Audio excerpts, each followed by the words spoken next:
ഫലസ്തീനിലെ വെസ്റ്റ് ബാങ്കിലെ ജെനിനിൽ നിന്ന് ഇസ്രായേൽ സൈന്യം പിന്മാറിയ റിപ്പോർട്ട് ഇപ്പോൾ പുറത്തു വന്നിരിക്കുകയാണ്.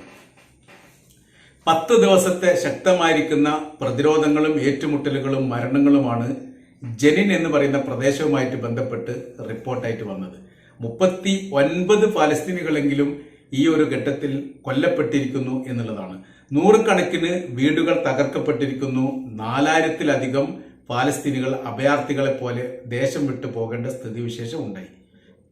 10 ദിവസത്തെ ശക്തമായിരിക്കുന്ന ഏറ്റുമുട്ടലിൽ ലോകത്താകമാനമുള്ള രാജ്യത്തിലെ ഭരണാധികാരികൾ ശക്തമായിരിക്കുന്ന എതിർപ്പ് പ്രകടിപ്പിച്ചു.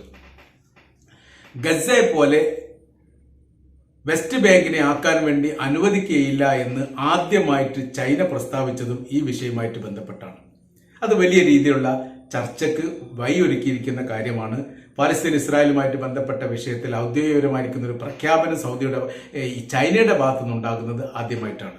ഗസയെ പോലെ ആക്കാൻ വേണ്ടി സാധിക്കുകയില്ല എന്ന് പറയുന്ന സമയത്ത് അതിന് ഒരുപാട് അർത്ഥങ്ങളുണ്ട് എന്നുള്ളതും, ഒരു പക്ഷേ സൈനികമായ രീതിയിൽ ചൈനയ്ക്ക് ഇടപെടാനുള്ള സാവകാശം ഇതിനാൽ കിട്ടാനുള്ള സാധ്യത ഉണ്ട് എന്നതിനാൽ ഇങ്ങനെ ഒരു ഏറ്റുമുട്ടലുകൾ അല്ലെങ്കിൽ ഇങ്ങനെ ഒരു പോർമുഖങ്ങൾ ഉണ്ടാക്കുന്നത് ഉചിതമല്ല എന്ന് ഇസ്രായേലിന് തന്നെ നിർദ്ദേശം കിട്ടിയ വിവരങ്ങളാണ് ഇതിനോടനുബന്ധിച്ച് തന്നെ പുറത്തു വന്നത്. ബുൾഡോസർ രാജ് അവിടെ അനുവദിക്കുകയില്ല എന്നുള്ള പ്രസ്താവന ഇതിന്റെ ഇടയ്ക്ക് തന്നെ തുർക്കി പറഞ്ഞിരുന്നു.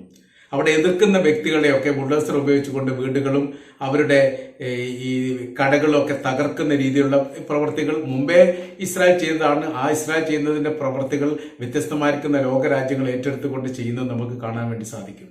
ഇസ്രായേലിൽ നിന്നാണ് ആ സംവിധാനം തുടങ്ങിയത്. അത് തുടങ്ങിയത് യഥാർത്ഥത്തിൽ ജർമ്മനിയിൽ അഡോൾഫ് ഹിറ്റ്ലർ ആണ് തുടങ്ങിയത്. ജൂതന്മാരെ ഇല്ലാതാക്കാൻ വേണ്ടി അവർ താമസിച്ചിരുന്ന കുടിലുകൾ അല്ലെങ്കിൽ വീടുകൾ ബുൾഡോസർ ഉപയോഗിച്ചുകൊണ്ട് തകർക്കുന്ന ഒരു പ്രവൃത്തി ചരിത്രത്തിൽ ആദ്യമായിട്ട് 1940 ആ കാലഘട്ടത്തിൽ ജർമ്മനിയിൽ ഹിറ്റ്ലറാണ് ആരംഭിച്ചത്. വംശീയ ഉന്മൂലനം ചെയ്യാൻ വേണ്ടി ഹിറ്റ്ലർ ജർമ്മനിയിൽ ആരംഭിച്ച ആ പ്രവൃത്തി പിന്നീട് ഹിറ്റ്ലറിന്റെ ഒക്കെ കാലഘട്ടം കഴിഞ്ഞതിന് ശേഷം 1947 കാലഘട്ടമായതോടുകൂടി അല്ലെ 45 കാലഘട്ടമായതോടുകൂടി പരമാവധി ജൂത വിഭാഗങ്ങൾ ഫലസ്തീന്റെ മേഖലയിലേക്ക് അടിഞ്ഞുകൂടിയെന്ന് നമുക്കറിയാവുന്നതാണ്. 1947 ഇസ്രായേൽ അവിടെ രാജ്യം പ്രഖ്യാപിച്ചതോടുകൂടി ആ ഭാഗത്തുള്ള അറബികൾ ഇസ്രായേലിനെതിരെ സമരം ചെയ്യുന്നു, അല്ലെങ്കിൽ യുദ്ധം നടത്തുന്നു, ഏറ്റുമുട്ടലുകൾ ഉണ്ടാകുന്നു. ഈ ഒരു സമയത്ത് ആയുധങ്ങൾ ഉപയോഗിച്ചുകൊണ്ടും അധികാരം ഉപയോഗിച്ചുകൊണ്ടും ഫലസ്തീനികളുടെ കുടിലുകളും വീടുകളും ഒക്കെ തകർക്കുന്ന ഒരു പ്രവൃത്തി അവിടെ നിന്നുള്ള ജർമ്മനിയുടെ ആവർത്തനത്തിന്റെ ഭാഗമായി ഇസ്രായേലികൾ അഭയം നൽകിയിരിക്കുന്ന മുസ്ലിം ഫലസ്തീനികൾക്ക് നേരെ പ്രയോഗിച്ചതാണ് അതിന്റെ 2ാം ഘട്ടമായിട്ട് വരുന്നത്. അപ്പൊ ഇന്ന് ലോകത്തിലെ പരമാവധി രാജ്യങ്ങളൊക്കെ അല്ലെങ്കിൽ വ്യത്യസ്തമായിരിക്കുന്ന രാജ്യങ്ങളൊക്കെ ഭരണകൂടത്തെയോ ഭരണ സംവിധാനത്തെയോ എതിർക്കപ്പെടുന്ന സമയത്ത് എതിർക്കുന്നവരുടെ വീടുകളും അവരുടെ വ്യവസായങ്ങളും അവരുടെ മേഖലയുടെ സാമ്പത്തിക സ്രോതസ്സും തകർക്കാൻ വേണ്ടി ഇത്തരം പ്രവർത്തികൾ ചെയ്യുന്ന കാര്യങ്ങൾ ഇപ്പോൾ യഥാർത്ഥത്തിൽ എല്ലാവരും പ്രയോഗിക്കുന്നുണ്ട് എന്ന തരത്തിലേക്ക് കാര്യങ്ങൾ എത്തിയിരിക്കുകയാണ്. അപ്പൊ നമ്മുടെ വിഷയം എന്ന് പറയുന്നത് ഈ ഫലസ്തീനിലെ ജെനിൻ എന്ന് പറയുന്ന അഭയാർത്ഥി ക്യാമ്പുമായിട്ട് ബന്ധപ്പെട്ട് വലിയ വിഷയങ്ങൾ മുമ്പേ നടന്നതാണ്. വെസ്റ്റ് ബാങ്കിലെ ഏറ്റവും വലിയ അഭയാർത്ഥി ക്യാമ്പാണ് ജെനിൻ എന്ന് പറയുന്നത്. അത് ലോകത്തിൽ തന്നെ ഏറ്റവും വലിയ അഭയാർത്ഥി ക്യാമ്പുകളിൽ ഒന്നായിട്ടാണ് പരിഗണിക്കുന്നത്.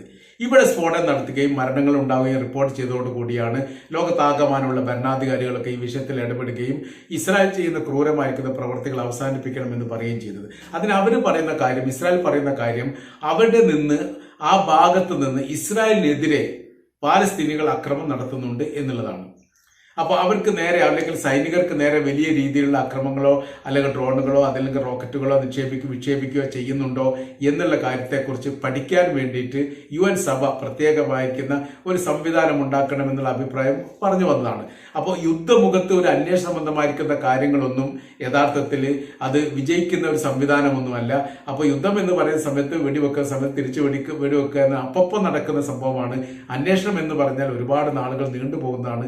അതൊന്നും വലിയ രീതിയിൽ പ്രായോഗികമല്ല എന്നുള്ള അഭിപ്രായം ആ സമയത്ത് തന്നെ ഉയർന്നു വന്നതാണ്. ഏതായിരുന്നാലും നിങ്ങൾ അവിടെ പോയിട്ടാണല്ലോ അവർ ആക്രമിക്കുന്നത്, പോവാതിരുന്നാൽ പോരെ എന്നുള്ള അഭിപ്രായങ്ങൾ ഇതിനിടയിൽ തന്നെ ഉയർന്നു വന്നിട്ടുണ്ട്. ഈജിപ്തിന്റെ ഏതൊരു സംഘടനാ പ്രതിനിധിയാണ് ഈ വിഷയം പറഞ്ഞത്. ജെനിൻ അഭയാർത്ഥി ക്യാമ്പിന്റെ ഭാഗമായിട്ടും വെസ്റ്റ് ബാങ്കിന്റെ ഭാഗത്തു നിന്നൊക്കെ നിങ്ങൾക്ക് നേരെ അക്രമം നടക്കുന്നത് നിങ്ങൾ അങ്ങോട്ട് പോയിട്ടാണ്. അപ്പോൾ നിങ്ങൾ അങ്ങോട്ട് പോകേണ്ട കാര്യമില്ല. അത് പാലസ്തീന്റെ ഭാഗമാണ്, അവരുടെ പ്രദേശമാണ്, അവർക്ക് അവിടെ ജീവിക്കാനുള്ള അധികാരവും സ്വാതന്ത്ര്യങ്ങളും ഉണ്ട്.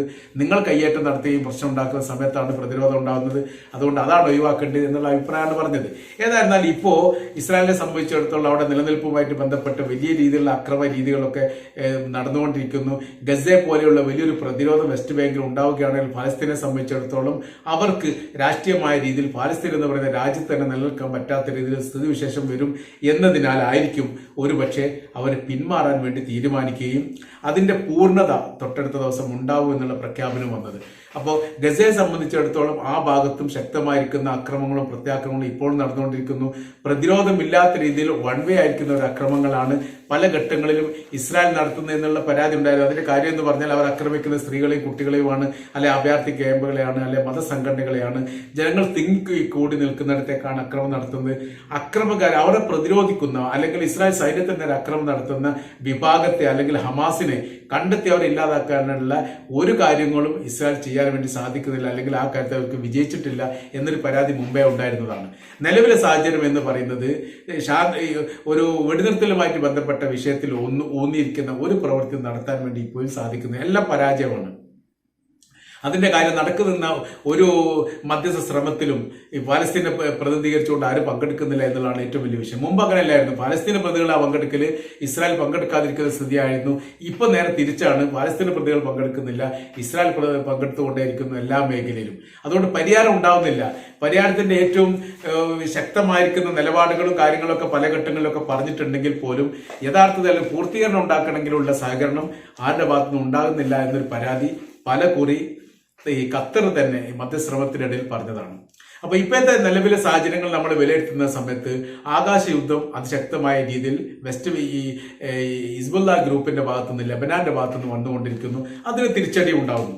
ആ യുദ്ധങ്ങൾക്ക് ഒരു ശാന്തതയോ ഒരു ശമനമോ ഇല്ലാത്ത രീതിയിൽ അഭയാർത്ഥികൾ രണ്ട് രാജ്യത്തും ഇപ്പോൾ കൂടിക്കൊണ്ടിരിക്കുകയാണ് എന്നുള്ളത്.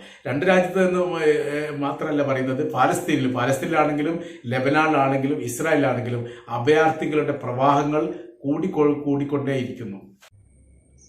അപ്പൊ ഇസ്രായേലിനെ സംബന്ധിച്ചിടത്തോളം ഏതെങ്കിലും തരത്തിലുള്ള ഒരു വിജയം ലോകത്തിന് മുൻപിൽ കാണിച്ചു കൊടുക്കുക എന്നതിന്റെ വലിയ പരിശ്രമമാണ് കഴിഞ്ഞ 10 മാസമായിട്ട് ഇപ്പോൾ നടന്നുകൊണ്ടിരിക്കുന്നത്.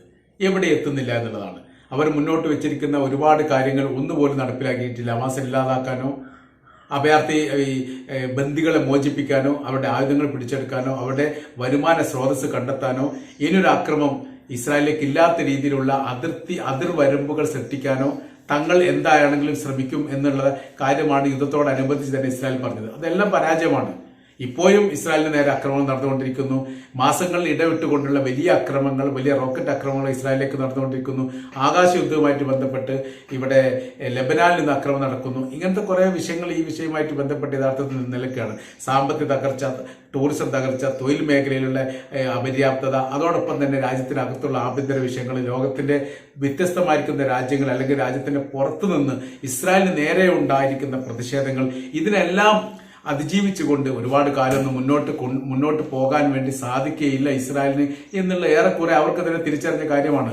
പക്ഷേ ഒരു വിജയം കാണിച്ചു കൊടുക്കുക എന്നുള്ളതിന്റെ ശ്രമത്തിന്റെ ഭാഗമായിട്ടാണ് യഥാർത്ഥത്തിൽ ഇപ്പോഴും യുദ്ധം നടക്കുന്നത് എന്നാണ് രാഷ്ട്രീയ നിരീക്ഷകർ വിലയിരുത്തുന്നത്.